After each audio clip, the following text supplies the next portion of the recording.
want to take a moment to begin this video and talk about this struggle we're having with this channel. It's really kind of the way that gun channels are interacting with Google and YouTube is affecting us, and it's affecting our ability to be able to produce content. So I want to take a moment and just ask you support us on Patreon, where a lot of the content we can't put here is going, and it supports this ministry.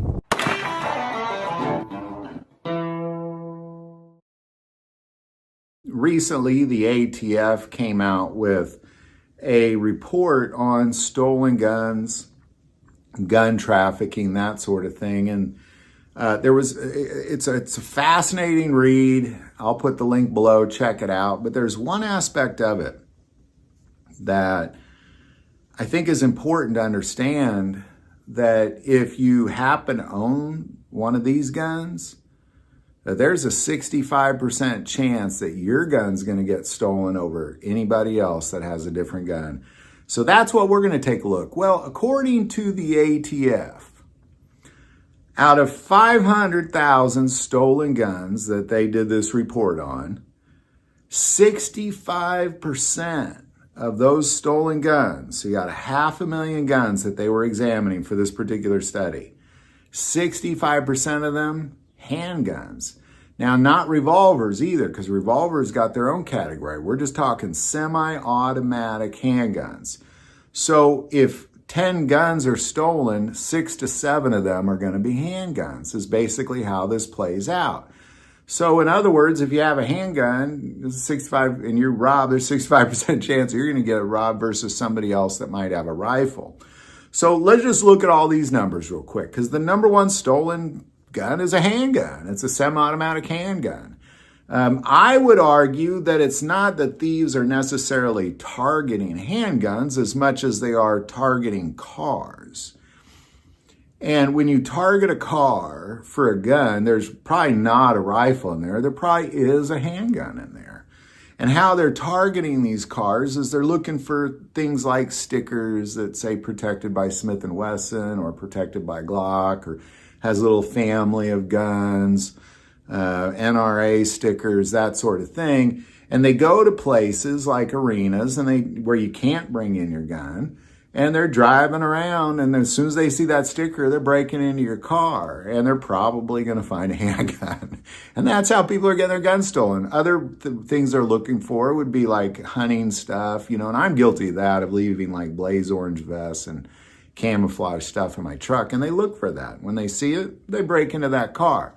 Now, I argue that it's not that they're targeting handguns. It's just handguns are the easiest ones to steal, is what I would argue.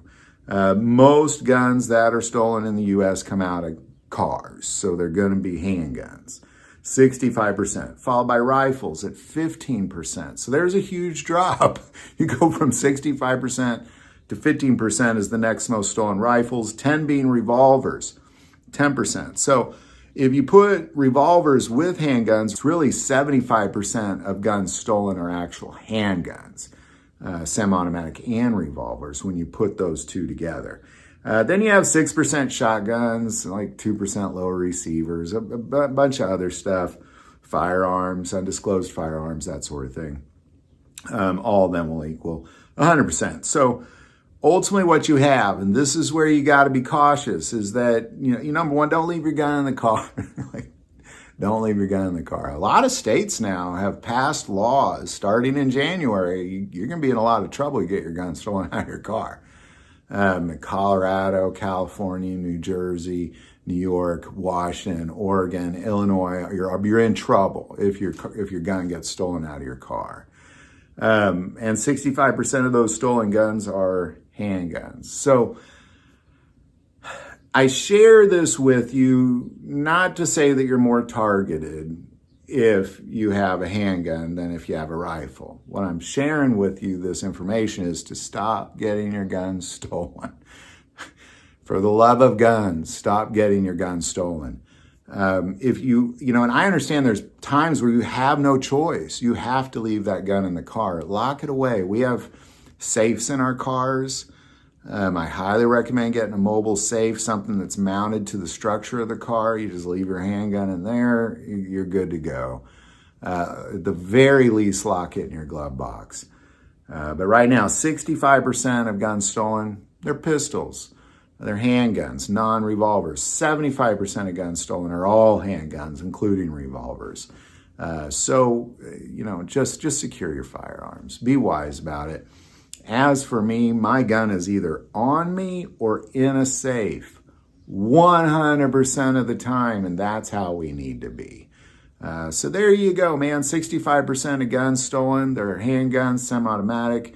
75% of guns stolen, throw in the revolvers. Any thoughts or insight on any of this, definitely put it below. I do want to take a moment and say most people watch the channel, hey, they're not subscribers. Click that subscribe button. Greatly increases the algorithm and our ability to get these messages out. That link is also below. But the most important part of this channel, we take prayer requests. So please don't ever hesitate to send that in. Thank you for watching this episode of God, Family, and Guns. And as always, love God, love your family, love guns.